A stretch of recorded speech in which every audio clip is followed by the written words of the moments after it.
If the world chooses to become my enemy, I will fight like I always have. You know who said that? Shadow the freaking Hedgehog. I think it's crazy that Sonic X was my first introduction into Shadow. Like, bro had half of his plot censored, had beef with an 11-year-old, and I was still like, as a kid, he's the one, he's the one. Hey, it's Allie, welcome and welcome back to my channel. Now, the year of Shadow is over. To y'all, like this right here, it's a lifestyle. It's a lifestyle, not a phase, mom. And you will have to pry Shadow the Hedgehog from my cold, dead hands. Now, as much as last year, Shadow the Hedgehog was big and booming, and a lot of new people and a lot of older Sonic fans were really happy about the amount of Shadow that we got. One thing I did see that kind of persisted throughout the year every time Shadow was mentioned was, oh, Shadow the Hedgehog, isn't he that edgy hedgehog with a gun? I mean, yes, but also he is so much more than that. But I think that this is probably because we haven't seen Shadow in a mainline game since Sonic Forces. And of course, his own personal game, Shadow the Hedgehog, the game, is only being remembered for the fact that he had a gun and he killed cops. I mean, that was great and awesome, but like, he's so much more than that. I think people really misunderstand how tragically hopeful Shadow's character really is. But then of course, the past year we got Sonic 3, the movie, and Sonic X Shadow 2013 DeviantArt. And due to all this new content, I just want to get on here and set the record straight about who Shadow really is. So come with me as I tell the story of Shadow the Hedgehog, love, loss, and the power of letting go. If at any time you like this video, please give it a like and subscribe because I make videos like this all the time. You, again, will have to pry Shadow from my cold dead hands. This is like the 5th video I'm making about Shadow the Hedgehog.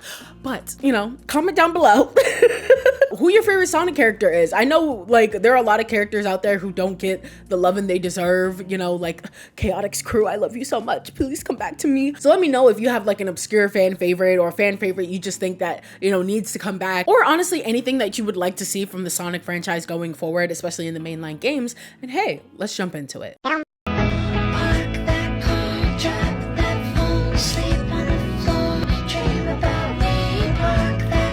Now, Sonic X Shadow Hurt No Comfort 30K Slow Burn was initially a re-release of Sonic Generations that came out in 2011? Oh, that's not, I'm old. The original game followed OG Sonic and newer Sonic as they go across modern and classic stages of older Sonic games. Now, the whole thing starts out as like a birthday celebration for Sonic in which everyone is there except for Shadow. And we find out through this kind of like retconning of sorts that Shadow was actually aboard the Space Colony Ark when this party was going on. In fact, Rouge is adamantly kind of trying to convince him to come to Sonic's birthday party. Now, the Sonic portion of this game is technically just a remake with some new dialogue pieces and stuff like that. However, we get an entire new section, which is Shadow Generations, which is pretty much Shadow in Purgatory forced to relive all of his greatest hits, aka his trauma, for all to see. Now, despite all this trauma, this actually was a huge leap forward for Shadow's character. Not only did it make his lore more cohesive and give him some really sick ass powers that I hope they keep, but also they did something that, you know, gacha games could never do. Let their characters move on from their story. But I'm getting ahead of myself as always. Who is Shadow the Hedgehog and why does he even need to move on? Now, Gerald Robotnik was a genius scientist and he had a lot of different projects and things that he wanted to study, especially aboard the Space Colony Ark. However, if you know anything about trying to get anything off the ground ever, funding is very, very hard. However, GUN, the Guardian Units of the Nations, which is essentially like if the UN was a like paramilitaristic force, walked up to Gerald and was like, hey, we'll fund you, you know, if you just, you know, make us a bunch of fucking mass destruction weapons. And Gerald and all the other scientists that ended up coming aboard this Ark were like, if this is what it takes to further science, I guess. It is soon after this that Gerald Robotnik unfortunately gets the news that his granddaughter Maria has been diagnosed with a chronic illness. Excuse me, I gotta like read this out properly. Neuroimmune deficiency syndrome. I don't know what that is, but it's chronic and she's dying. And at this point, Gerald kind of switches his motivations to finding a cure for Maria. Maria comes with them on board the Space Colony Ark where her disease can be kept in remission. Now at this point, all is fine, but Gun is pressuring Gerald over and over and over again to make more weapons, more, the biggest and baddest, more. And he's sick of it. So he calls up the president of the United States and is like, hey, can you like do something about this? Cause like, I can't work under these conditions. And the president, as gracious as the president is, it's like, you know what, Gerald, it's fine. I got this. However, can you do a little favor for me? Can you like discover the secrets to immortality? Yeah. Yeah, the president asked Gerald Robotnik to discover the secrets of immortality. And Gerald is like, you know what? Give me another $1 billion and get Gunn off my back, and sure, I'll find the secret of immortality for you. Knowing damn well that he wasn't going to do that. He even names the project of finding this immortality Project Shadow, because the president was, of course, chasing shadows. So at this point, Gerald is doing something. He's trying to create the ultimate life form, and he ends up creating the BioLizard. Now, the BioLizard has a bunch of other lore and stuff. Just know that Chaos is involved, Gizoid is there, Sonic Adventure 2, yada, yada, yada. Unimportant. Just know that this was Gerald's first technical failure. And through tweaking his project a lot, and through the power of the Chaos Emeralds, and a secret third thing, he creates Shadow the Hedgehog. A hedgehog with immense power. However, they cannot seem to use any of Shadow's power or his blood to help Maria's illness. And this is where we see the very first characterization of Shadow that I think gets overlooked a lot. Shadow's guilt. Shadow feels guilty, like immensely guilty. He feels useless that he could not do the one good thing that he was made for, which is cure Maria. Professor Gerald made me the ultimate life form. I should be the key to all manner of medicines. Curing you. And luckily, because of the recent movie and this game, we get to see that in action more. But it's something I feel like a lot of people just kind of write him off as being edgy because of Maria's death, when no. He had a whole lot to be edgy about before Maria's death, don't worry. Shadow fights with that guilt almost every time we see him in-game in Sonic Adventure 2. And in fact, it's that guilt that a dead Gerald and Eggman are able to take advantage of later. He feels like he failed in protecting Maria, both in her illness and of course in life. And so at this point, Shadow is trying so hard just to be useful in some way. So in that way, he might as well do the one thing that he knows he can do right, the one other thing that he was made to be, which is the ultimate weapon. Now, Gunn was keeping track of all of this, saw the things that Gerald Robotnik was getting up to. And while they wanted it all for themselves, they also realized the great threat that both Project Shadow, the Gizoid, and the BioLizard all had for humanity. Now they care about humanity. Also, just a little side note, the the Gizoid, Emerald, gets mentioned in this book a lot. This is the little pamphlet book diary, Gerald Robotnik's diary that you get if you pre-ordered the physical version of Sonic X Shadow Generations. And there's a lot of lore in here. There's a lot of lore in here. This was kind of the basis for this entire video. But the oh god. But Emerald was mentioned a lot in this book. So much to the point where I'm kind of like, are we gonna get something new with Emerald soon? Because like Emerald was mentioned more times than Shadow was in this book.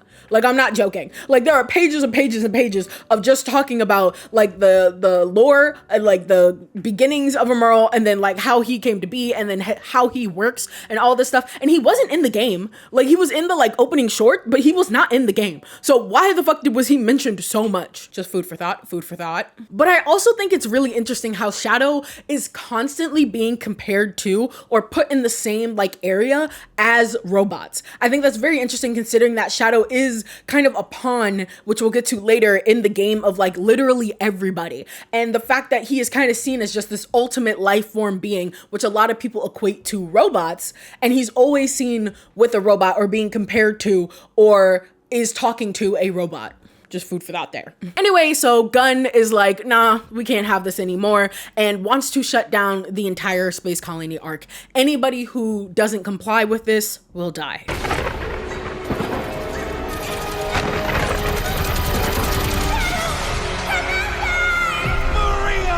Now, obviously, I think this is the part most people remember from the story, right? Shadow is an edgy and angry. He watched basically the only family that he's ever known be taken away from him and killed, and then is shot to Earth and put into stasis for 50 years. Mind you, this is his first introduction into Earthlings and Earth. Yeah, I'd be like, kill them all too. 50 years later, of course, we know Eggman wakes up Shadow, tricks him into doing his bidding for a little bit, until Gerald Robotnik comes onto the scene and is like, no. I'm dead, but you best believe that I hate all all of you, and all of you must die. We're going down together. And throughout the game of Sonic Adventure 2, obviously we see this like immense anger that Shadow has, and this feeling that he's been wronged by the world. And by all intents and purposes, he has been wronged by the world, and he thinks that getting revenge and just ending it all is just the way to go. And it's interesting here that we see how much of a limited view Shadow had. Even Maria also had a limited view. It's just they went in two opposite directions. So obviously Maria had a very more optimistic view of Earth and thought about how cool and great Earth could be,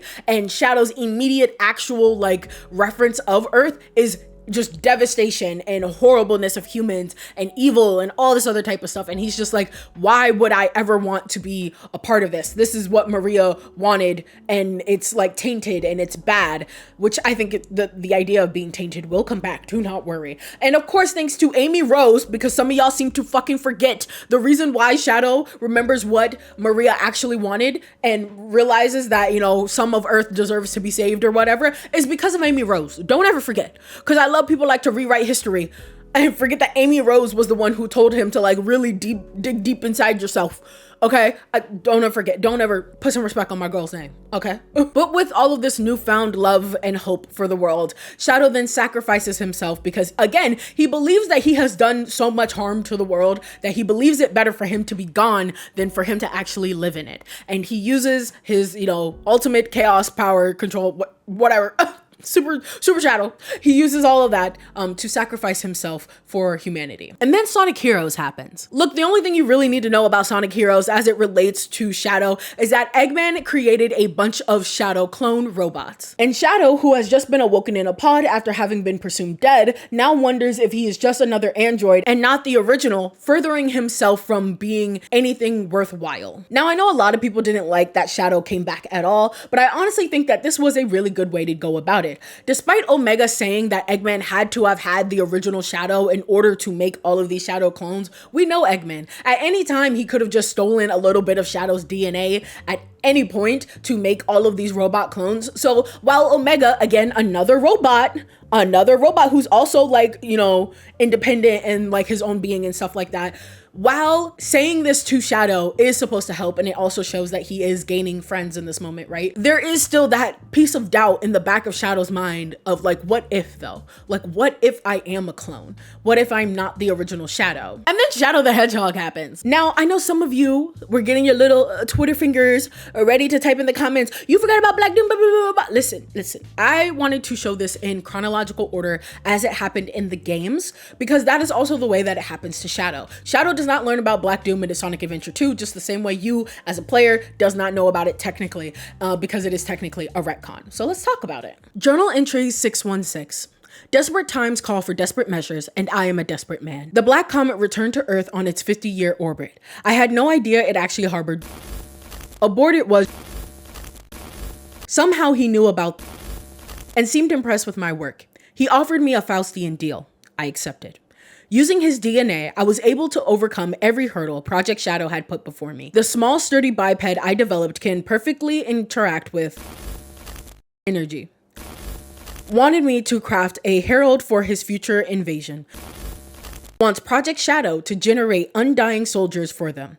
I will play them both for fools. Shadow the Hedgehog is about Shadow trying to figure out his life. Is he real? Is he fake? Is he good? Is he bad? Is he an alien? Now the answer to that last one is yes, because to punctuate all of this, Black Doom, an alien from space, has come to invade and use Earth for its resources. I don't know why I'm putting that in quotes. That's exactly what he wants to do. Black Doom is a cosmic evil entity from space that likes to conquer worlds, or shall I say, use them as resources. Their comet comes around every 50 years, and this time he meets Gerald Robotnik.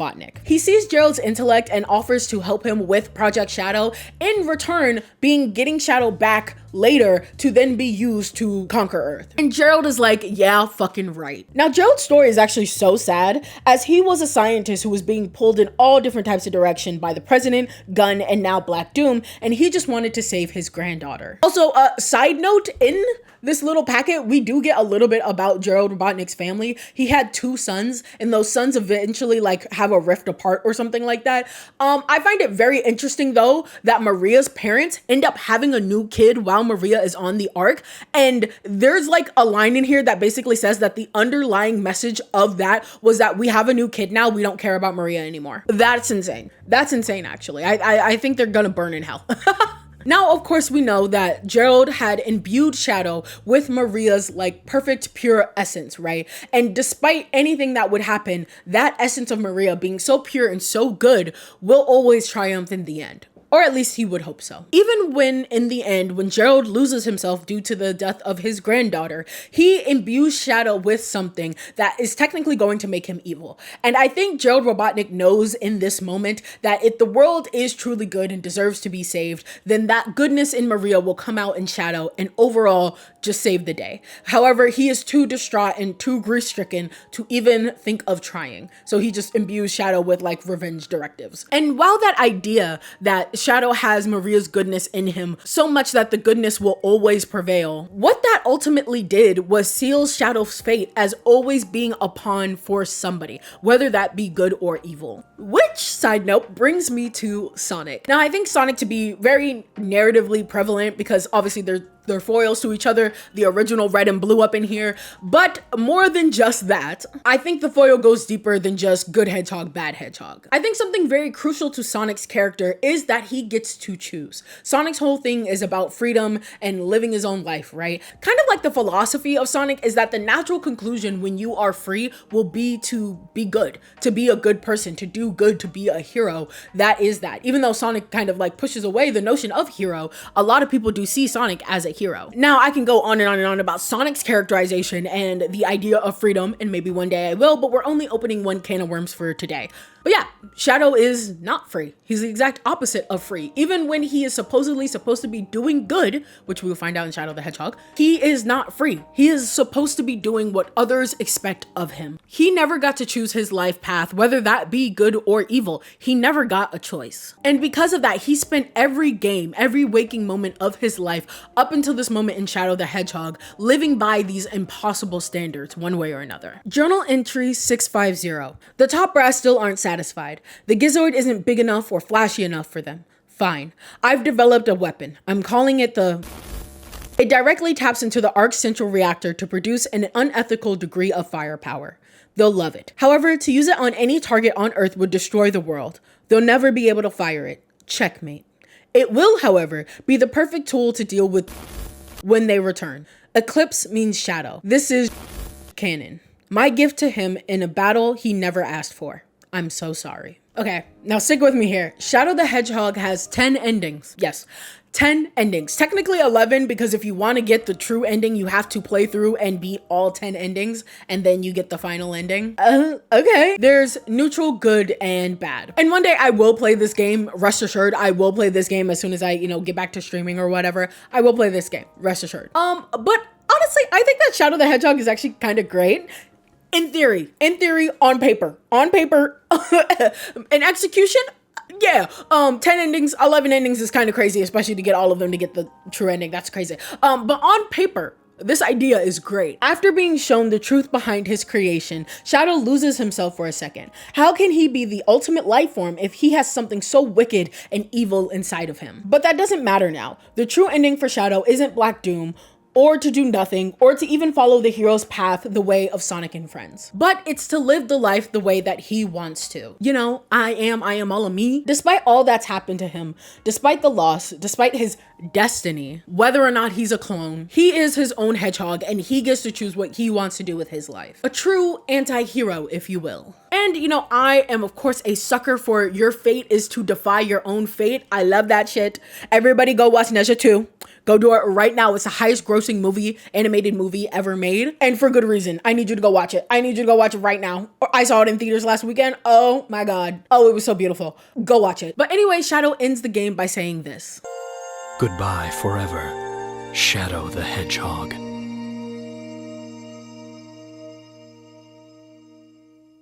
Well, okay then, that seems like an ending to Shadow's story, right? So why do we need to bring it up again? And why does he need to still move on? Now, narratively, I do like the idea of this being the end of Shadow's arc, right? He realizes he's not anybody's pawn and vows to live his own life for himself. However, like I said, the execution of the game itself is wonky at best, and it seems rather callous to just toss away your family just because you now want to live your own life. Like, you can move on from your past without forgetting the people who made you who you are.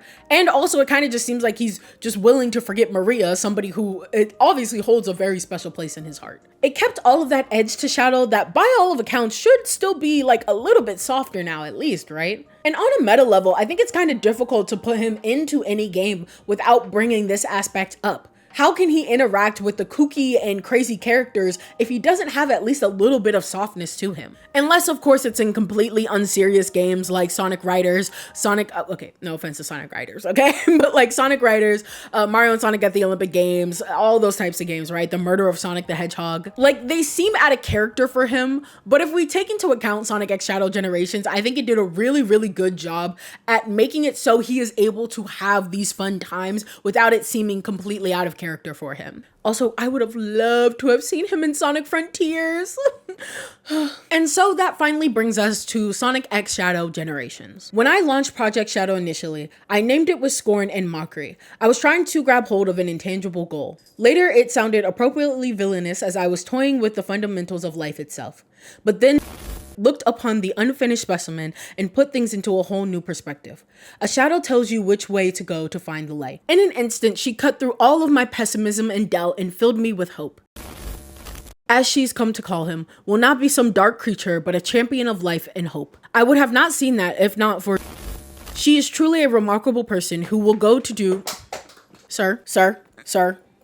Sir, can you stop flopping like you dead, like a dead fish? You have anything to say? Thank you. She is truly a remarkable person who will do great and wondrous things for the world. I must save her no matter the cost. Now, after playing Shadow Generations myself, I can confirm that this is basically Shadow the Hedgehog the game, like Redux. Reloaded, so to speak. Like, it's not an actual like one-to-one recreation of Shadow the Hedgehog, but it's everything that Shadow the Hedgehog was trying to be. It's like it reheated Shadow the Hedgehog's nachos. And you know what? I ate it up, yes, yum, yum, yum. Shadow Generations, I feel, is a condensed and better version of what Shadow the Hedgehog was trying to do. Black Doom is back in this liminal space to try and once again steal Shadow and his power for himself. Black Doom says things like, I made you, you are me, and you are mine. It's kind of like when your dad says, oh, I put you into this world and I can take you right back out, which in retrospect is a crazy thing to say to a child. Anyway, now Sonic is going through liminal space as well, but while Sonic gets to kick it with his classic self and relive his greatest hits, all Shadow gets is pain and suffering. However, this time around, Shadow also gets to remember all of his friends that have made him who he is along the way. Gerald and Maria are also there in this liminal space. And it is so refreshing to see them actively interact with Shadow in a very familiar way. Gerald Robotnik calls him son for Pete's sake. I cried. And Shadow has to grapple with this newfound power that he got from Black Doom. When fighting Sonic, he stops himself from using this power.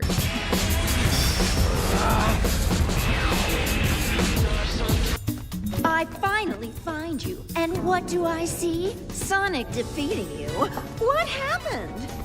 I will beat him on equal terms or not at all. And I think it's an important thing for us, the audience, to see this at this point in Shadow's journey, because he still feels that Black Doom is this messed up thing inside of him that he must get rid of some way. But it's not until Maria brings him back down out of this rage that he realizes that this is a part of him as much as Maria is also a part of him. And that it's not necessarily good or bad or anything of the sort, but it's what he decides to make of it. And of course, it's only with the acceptance of who he is that he is able to defeat Black Doom once and for all. You literally have to use all of the powers that you got over the course of the game to defeat him. As this liminal space starts to break down, Maria and Gerald slowly fade back into their own timeline. Now, Shadow, knowing what awaits them, tries to stop it, tries to let this moment freeze in time so he can be with them one last time. And what's this? An emotion on Shadow's face other than anger? Yes, sir. Yes, sir. And I love in this moment that you can see a different emotion on Shadow. You get to see like this panic, this anxiety that he has knowing that he is losing his family again. Maria tells Shadow that they will surely meet again, whether it's in this life or the next, because they are forever linked to one another. And Shadow lets them go, but not on his own free will, but rather with the understanding that Maria will always be with him in his heart. She is the light inside of his shadow, and he is the shadow that always finds the light. Do you see what's happening here? And I think this ending is a lot more bittersweet, and in a good way. Like, this is the ultimate bittersweet ending that I think Shadow deserves. Shadow will go on, keeping Maria in his heart forever. And we get to see tears from him. Okay, you don't see him cry, but like, we saw the tear. Oh girl. Oh girl, I cried. Now to round this all out, I think it would be fun to do a little bit of lyrical analysis. Not for any Sonic song, but rather what was I made for from the Barbie movie by Billie Eilish. I think this song is so fitting for Shadow. It's a bittersweet song about having the rug pulled from under you and not knowing where to go next or how to feel, but with the hopeful feeling that one day you might. And I think that is like the ending of Sonic X Shadow Generations to a T. This song came on shuffle after I left seeing Sonic 3 for the first time, and I bawled my eyes out. I had to like keep it in while I was on the train because I was literally bawling my eyes out. I was like, oh my God, people are gonna think there's something wrong with me. Little do they know I'm actually just crying about Shadow the Hedgehog. Now listen to this lyric real quick. Turns out I'm not real, just something you paid for. Like, hello, Gerald Robotnik and Black Doom, something I paid for. We're not even talking about Gun and all of that stuff. We're talking about the fact that Gerald Robotnik paid in blood for Shadow to become this real thing, okay? So turns out that I'm not real. I'm just something, a product that was made. Oh, like, he is Barbie. He is the moment. Now, this other lyric is the one that hits the hardest for me. Think I forgot how to be happy. Something I'm not, but something I can be. Something I wait for, something I'm made for. And if this doesn't scream Shadow at the end of Sonic X Shadow Generations, what does? What does? I think this is the best retcon I think a retcon could ever be, because it puts all of the funny, silly games that Shadow was in so much of a perspective. He has lost his family. He has dealt with the alien monster inside of him, basically. And now he doesn't know where to go or what to do. But he now has friends. He now has places to be with people that care about him. And he can go do these things while slowly building himself up over again. I know the murder of Sonic the Hedgehog is not canon, but in my world it is. And in my world, he got to go on this funny, silly little escape room type adventure with his friends because he loves that. He got to go to a concert with Amy because they want to have fun. And you know what? He has learned to have fun because of all the stuff that he was able to let go. Yeah, anyway, I cried. Also, the fact that we do see him at the end of Sonic's story in the new update of Sonic X Shadow Generations in Sonic's story, we see him at Sonic's birthday party. He showed up.